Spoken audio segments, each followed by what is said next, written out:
Mantan Kanselir Jerman Angela Merkel membunyikan alarm bahaya. Kebijakan migrasi baru Jerman bisa menjadi awal runtuhnya Uni Eropa. Dari krisis pencari suaka hingga ancaman perpecahan politik global. Eropa kini menghadapi badai yang belum pernah terjadi sebelumnya. Di balik sorotan tajam terhadap imigrasi, muncul isu-isu laten neokolonialisme, perang Ukraina-Rusia hingga gesekan keras dengan Amerika Serikat. Lalu apakah benua biru sedang menggali kuburnya sendiri? Inilah hot topik terhangat terkait isu-isu di nasional dan internasional yang berdampak signifikan terhadap kita semua.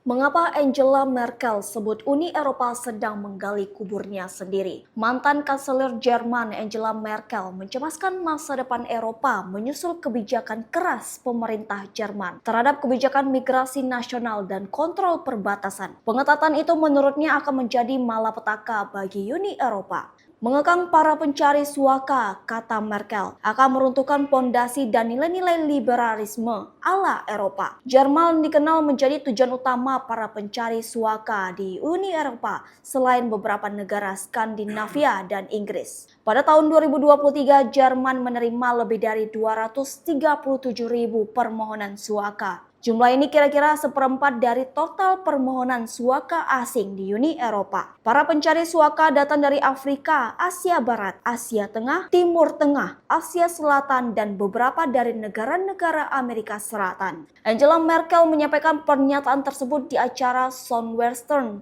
Press Forum di Neurum pekan lalu. Sekaligus ia memaparkan buku memoarnya Freedom.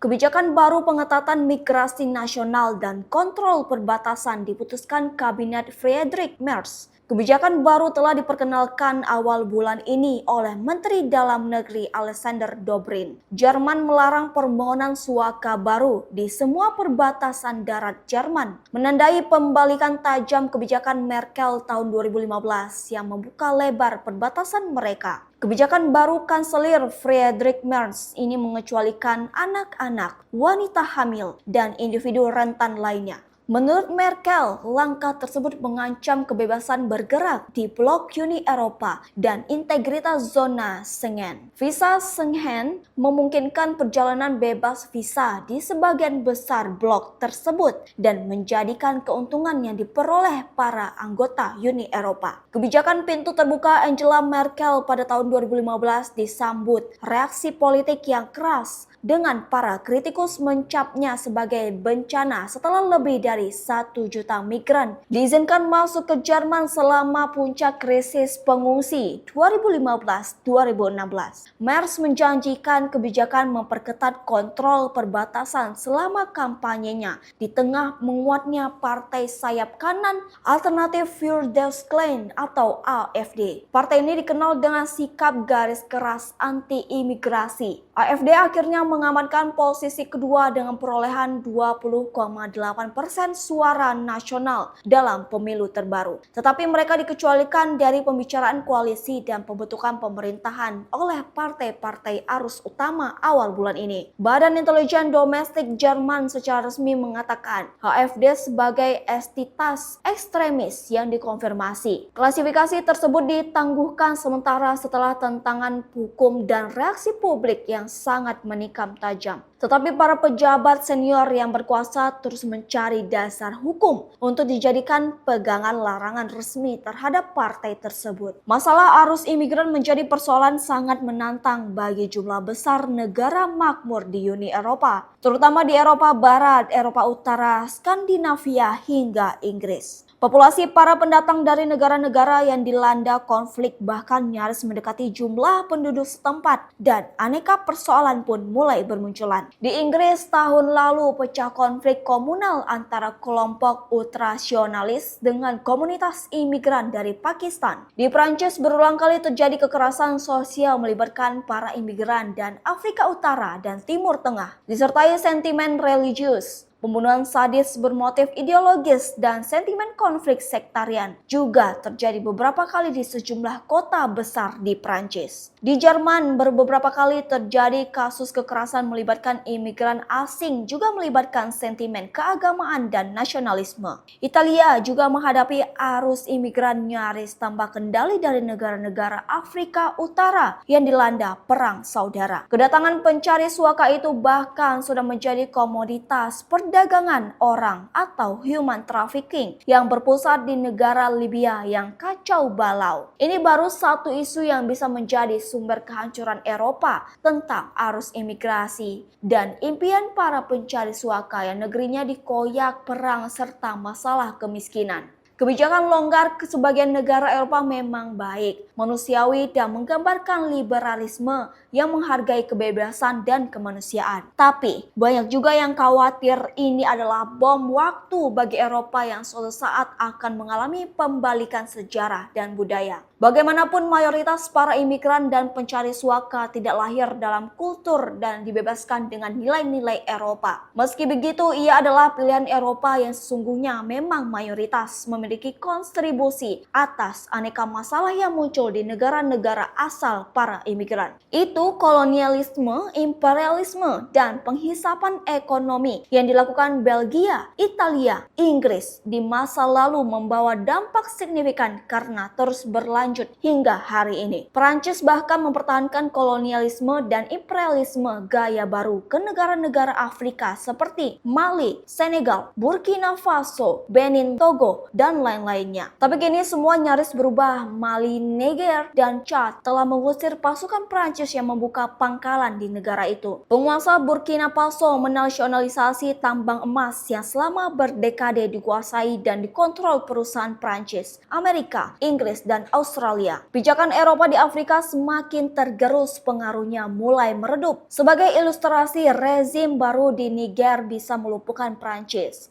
Ini bisa menjadi 3 pasokan uranium Niger yang menghidupi semua pembangkit nuklir di Prancis dihentikan. Setiap lampu yang menyala di Prancis selama ini tergantung uranium yang dikerum dari negara hingga kini rakyatnya terkubang dalam kemiskinan. Lebih dari urusan imigrasi dan neokolonialisme, Uni Eropa mengubah haluan politiknya dengan menempatkan Rusia sebagai musuh. Jerman berubah drastis sepeninggal Angela Merkel. Selama puluhan tahun, industri Jerman sangat diuntungkan pasokan bahan energi yang murah meriah dari Rusia. Tetapi gelontoran migas semurah dari Rusia yang memakmurkan Jerman ini dilihat berbeda oleh Amerika Serikat. Karena itu proyek raksasa Nord Stream 2 disabot di tengah kecamuk perang Ukraina. Jerman pun mulai menghentikan impor migas dari Rusia. Mereka menebus migas dari Qatar, Turki, Amerika dengan harga berlipat mahalnya, menjadikan industri Jerman mulai berguguran. Kanselir Friedrich Merz melanjutkan kebijakan agresif kanselir sebelumnya, Olaf Scholz, melawan Rusia dan mengglorifikasi ketakutan ancaman serangan militer Moskow. Para petinggi politik dan militer setelah mempersiapkan diri menghadapi perang melawan Rusia. Pada tahun 2030, kebijakan terkait perang Ukraina pun pada akhirnya mengadopsi pilihan ini, yang menempatkan Jerman di posisi mendukung kelanjutan perang Ukraina. Tentu saja ini melawan arus utama gagasan Presiden Amerika Serikat Donald Trump yang menginginkan perang berhenti di Ukraina. Bahkan, Trump telah menerima realitas politik dan perang yang tidak memungkinkan lagi Ukraina mempertahankan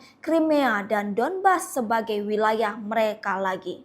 Trump mengakui bisa memahami akar penyebab konflik dan beberapa kali ia menyesalkan kebijakan Presiden Amerika Serikat sebelumnya, Joe Biden, yang membuat perang akhirnya pecah di Ukraina dan Rusia. Perbedaan sikap dan pandangan Eropa Amerika ini serius dan menandai pembalikan sejarah hubungan transatlantik yang bisa mempengaruhi eksistensi NATO. Donald Trump lebih memilih kebijakan yang memberi keuntungan domestik ketimbang terus mempertahankan gaya hegemonik tanpa batas. Ini bisa dilihat dari langkah-langkah Trump mengupayakan penghentian perang Ukraina tanpa melibatkan secara langsung Uni Eropa dan Inggris. Sementara di sisi lain, Rusia semakin mengokohkan kemitraannya dengan negara global South lewat bridge maupun mempertajam jalur ekonomi Eurasia di Afrika. Rusia juga semakin dalam terlibat bersama Tiongkok dalam bingkai kemitraan strategis yang memberi kemanfaatan besar bagi kemajuan Afrika di Timur Tengah. Rusia tetap mempertahankan hubungan baiknya dengan Saudi Arabia, Emirat Arab hingga negara-negara kecil teluk seperti Oman. Sementara di Amerika Serikat, Brazil, dan Venezuela tetap menjadi negara yang memperlihatkan dukungan kuatnya ke Moskow. Peringatan 80 tahun Victory Day pada 9 Mei 2025 menunjukkan siapa-siapa saja yang kini bersama Rusia yang telah mengubah arah politik global menjadi semakin multipolar. Presiden Brazil Lula Silva, Presiden Venezuela Nicolas Maduro, Presiden Burkina Faso Kapten Ibrahim Traoré, Presiden China Xi Jinping menjadi sosok kuat di sisi Vladimir Putin. Inilah realitas baru di tengah kemeserotan segala sektor yang dialami Uni Eropa karena sikap mereka yang menolak mengakui akar penyebab perang Ukraina-Rusia. Tribuners, Angela Merkel memang tidak mengungkap potensi kehancuran Eropa dalam konteks politik regional dan global, terutama mengangkut konsentrasi perang Rusia-Ukraina. Tetapi, kecemasannya telah memberi gambaran suram bagaimana Jerman dan Eropa menempatkan diri serta mengambil posisi dalam dunia yang sedang berubah. Kini banyak negara dunia ketiga yang telah mengambil keputusan untuk menentang segala bentuk penghisapan ekonomi Eropa lewat strategi neokolonialisme. Tiongkok yang semakin mapan telah memperlihatkan diri secara nyata sebagai kekuatan politik ekonomi dan militer yang benar-benar berbeda dengan Amerika dan Eropa lewat Bridge plus Rusia. China, Brazil, Afrika Selatan, dan India ada di pusaran besar yang akan mengubah landscape global menjadi tidak lagi berkiblat ke dunia barat. Download Tribun X sekarang, menghadirkan lokal menjadi Indonesia.